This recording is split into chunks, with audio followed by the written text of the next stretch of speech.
এয়ারপোর্টে এসে যাত্রা শুরু। হ্যাঁ, এখন এয়ার ইন্ডিয়ার চেক ইন কাউন্টারে গিয়ে চেক ইনটা করাতে হবে ফার্স্ট, করিয়ে সিকিউরিটি চেক করিয়ে একটা ঘুম মেরে দেবো, হালকা ঘুম, তারপর দেখা যাবে। চেক ইন প্রসেস কন্টিনিউ হয়ে গেছে, কমপ্লিট। এরপর বেরিয়ে পড়েছি, দেখি এবার যদি কিছু খাওয়া দাওয়া করা যায়।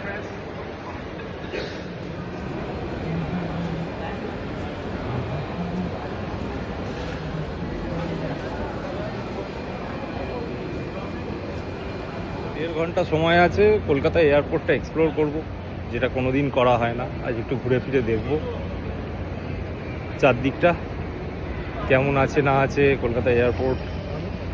আর উড়ান যাত্রী কাফে যেটা তৈরি হয়েছে সেটা নিয়ে অনেক রিভিউ শুনছি, অনেক চিপ রেটে অনেক কিছু পাওয়া যায়। তো আজকে একবার দেখব উড়ান যাত্রী কাফে সত্যিই কি চিপ।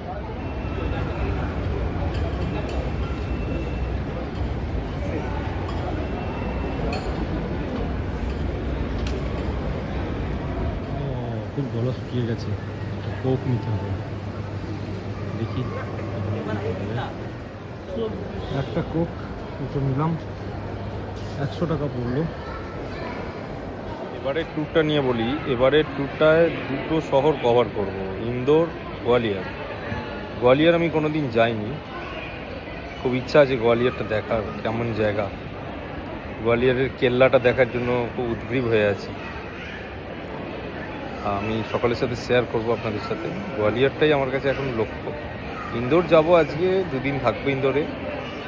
6 তারিখ রাত্রে আমার ইন্দোর থেকে আবার টিকিট আছে ট্রেনের, গোয়ালিয়রের টিকিট।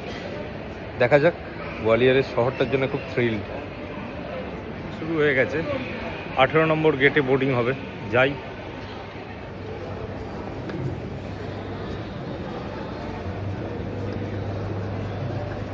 ডিলেট বোর্ডিং শুরু হলো, একটু ডিলে হয়ে গেছে বোর্ডিং।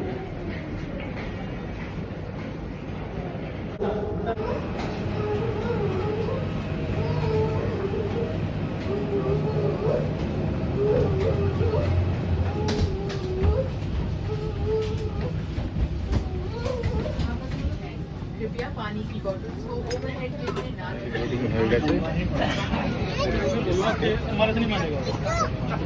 এবার অপেক্ষা। একটা কফি, একটা স্যান্ডউইচ, জলের বোতল। খারাপ না।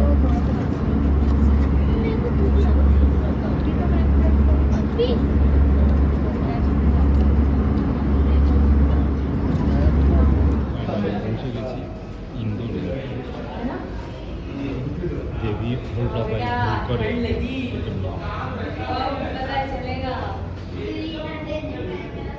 অফিসিয়াল নাম হচ্ছে দেবী Ahilyabai Holkar airport.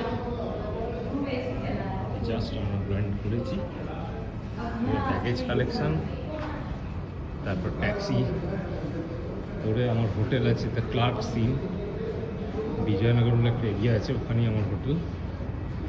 Check in করে যাব। টেম্পারেচার ঠিক আছে, কলকাতার মতোই, একটু ঠান্ডা ঠান্ডা আমেজ। ব্যাস। ইন্দোর এয়ারপোর্টটা খুব ছোটো নয়, মোটামুটি মিডিয়াম সাইজ, আবার খুব বিরাট বড়ও নয়। এখানে ইন্টারন্যাশনাল ফ্লাইট এখান থেকে ছাড়ে।